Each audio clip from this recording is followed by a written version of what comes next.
Hello बच्चों, नमस्कार। स्वागत है आप सभी का इटरनल क्लासेस बीइंग फाइनाइट पर। मेरा नाम है अंकित पांडे और बच्चों आज हम लोग करने वाले हैं फिर से coordinate geometry class 10th NCERT mathematics का एक्सरसाइज 7.2 का क्वेश्चन नंबर 2।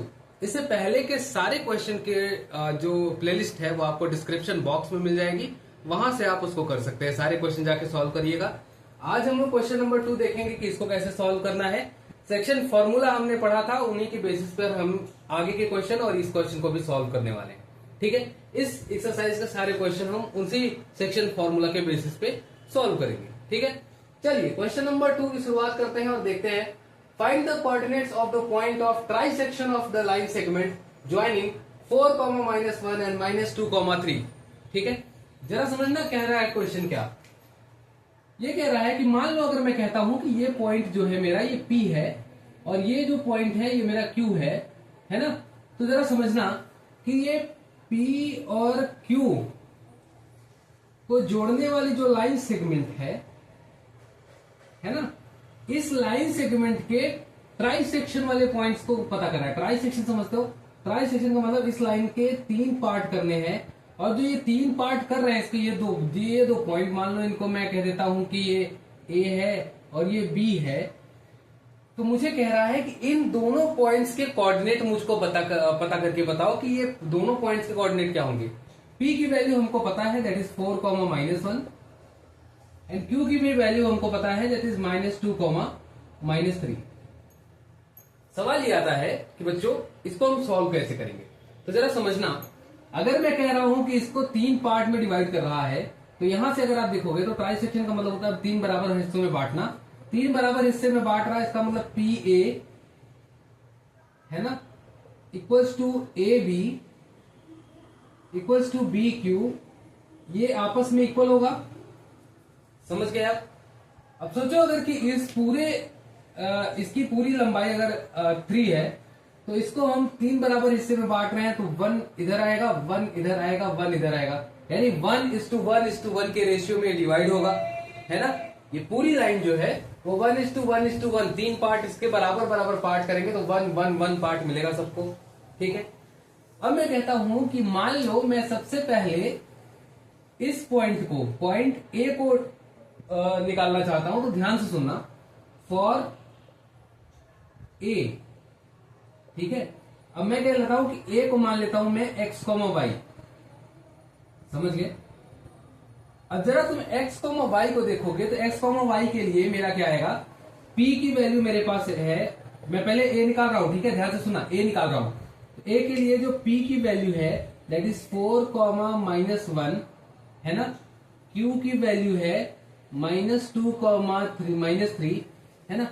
अब इसमें देखो ये x1 है, ये y1 है, ये x2 है, ये y2 है।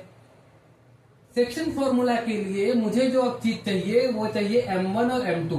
तो बच्चे जरा ध्यान से देखना, अगर मैं कह रहा हूं कि यहां की लेंथ और मुझे यहां की लेंथ P से लेकर A, हमको क्योंकि A चाहिए तो P से लेकर A, अभी हम ऐसा अज्यूम करेंगे कि B को छोड़ देंगे। ठीक है, अभी B को छोड़ देना। ऐसा समझो कि इस PQ को A डिवाइड कर रहा है। अगर PQ को A डिवाइड कर रहा है तो इस तरफ 1 होगा और इस तरफ 1 + 1 2 होगा, यानी कि यहां के लिए M1 के लिए फॉर x A के लिए जो होगा वो M1 की जो वैल्यू होगी वो 1 होगी और M2 की जो वैल्यू होगी वो इस तरफ का पूरा लेंथ होगा। तो M2 की वैल्यू जो होगी वो 2 होगी। समझ गए? बस अब कुछ नहीं करना है।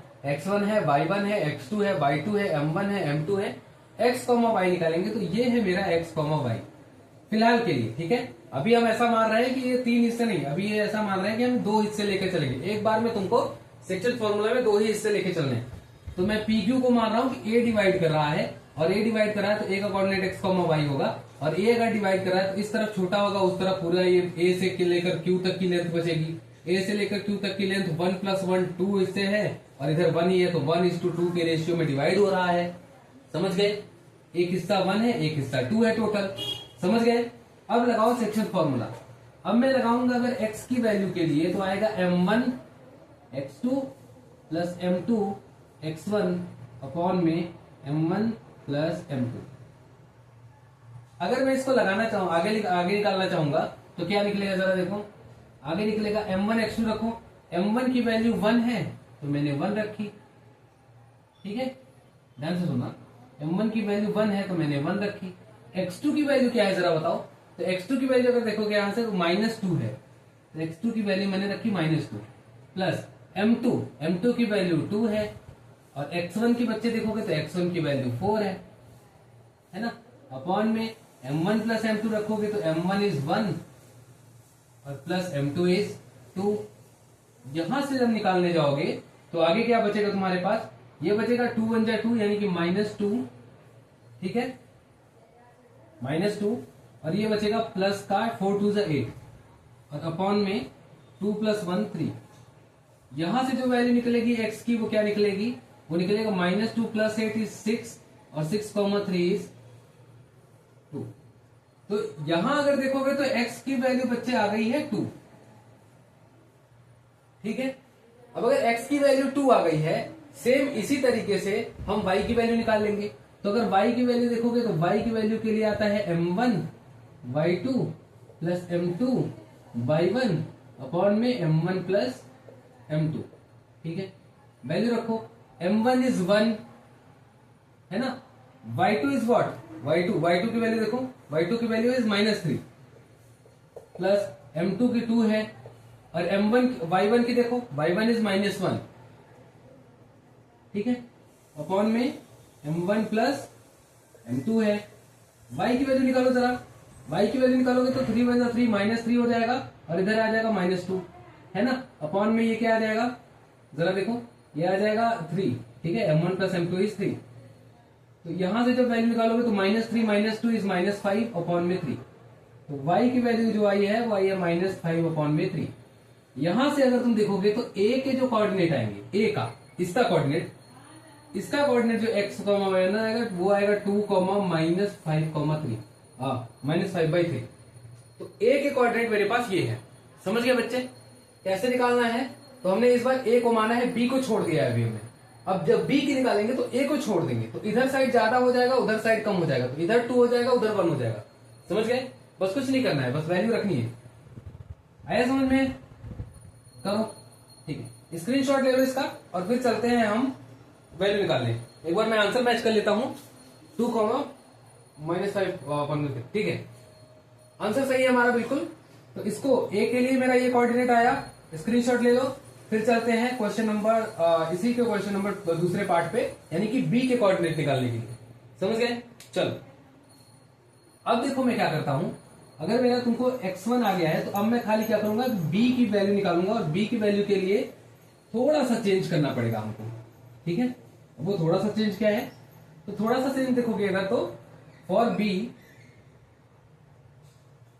अब अगर मैं b के लिए कहूं कि अभी के लिए ये मान लो कि a से हटके ये पॉइंट कहां चले गए हैं, b के लिए, है ना। अब अगर b पे देखोगे बच्चे तो b के लिए इधर b से q तक के एक टुकड़ा होगा और p से लेकर b तक का दूसरा टुकड़ा होगा। तो यहां से p से लेकर b तक तो 1 + 1 2 हो जाएगा और ये 1 हो जाएगा, यानी कि यहां पे अगर m1 की वैल्यू देखोगे तो 2 है, थोड़ा सा चेंज, स्लाइट चेंज, m1 की वैल्यू 2 है और m2 की वैल्यू 1 है, ठीक है। अब बाकी सब सेम है, बाकी सेम ही रहेगा, ठीक है। अब कुछ नहीं करना है, बस x की वैल्यू निकालो। x होता है m1 x2 plus m2 x1 upon में m1 प्लस m2। आगे निकालो, m1 की वैल्यू हमने बोला अभी इसको चेंज किया, 2 है ये। x2 की वैल्यू अभी भी -2 है, प्लस m2 की वैल्यू 1 है, x1 की वैल्यू इज 4 अपॉन में m1 प्लस m2 अभी भी वही रहेगा, पर थोड़ा सा क्रोनोलॉजी में चेंज हो जाएगा, बस और कुछ नहीं होगा। तो 2 2 4 यानी कि -4, अदर करोगे तो +4 अपॉन में 2 + 1 3, इसको देखोगे तो +4 -4 0 अपॉन में 3, यानी कि x की जो वैल्यू आई है दैट इज 0, ठीक है। अरे भाई 3 से 0 को डिवाइड करोगे तो 0 आएगा ना, समथिंग डिवाइडेड, जिसको भी 0 से डिवाइड करते हो, 0 को डिवाइड करते हो किसी भी नंबर से तो 0 ही आंसर आता है, ठीक है। x आ गया, y के लिए निकालो, बहुत आसान है, बस तुमको वैल्यू रखनी है, प्लस माइनस आना चाहिए तुमको सही से, बस m1 y2 plus m2 y1 upon में m1 प्लस m2 रखो। m1 की वैल्यू इस बार 2 है, y2 की वैल्यू -3 है, प्लस m2 की वैल्यू 1 है, और y1 की वैल्यू -1 है, अपॉन में m1 प्लस m2।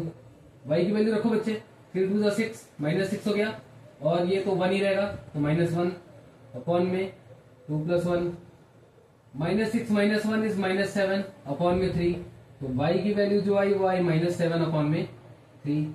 इस तरह से अगर b का कोऑर्डिनेट देखने जाओगे तो b के कोऑर्डिनेट क्या आएंगे, y का 0, क्योंकि x की वैल्यू 0 आई है, और y की वैल्यू -7 अपॉन में 3। तो दोनों वैल्यू निकल गई हमारे पास। a की वैल्यू क्या आई थी, एक बार बता देता हूं मैं। a की वैल्यू हमारे पास आई थी 2 अपॉन में, a की वैल्यू आई थी 2 -5 अपॉन में 3। तो ये मेरे पास a का कोऑर्डिनेट है और ये मेरे पास b का कोऑर्डिनेट है। अच्छे से इसको सॉल्व कर लेना, ठीक है।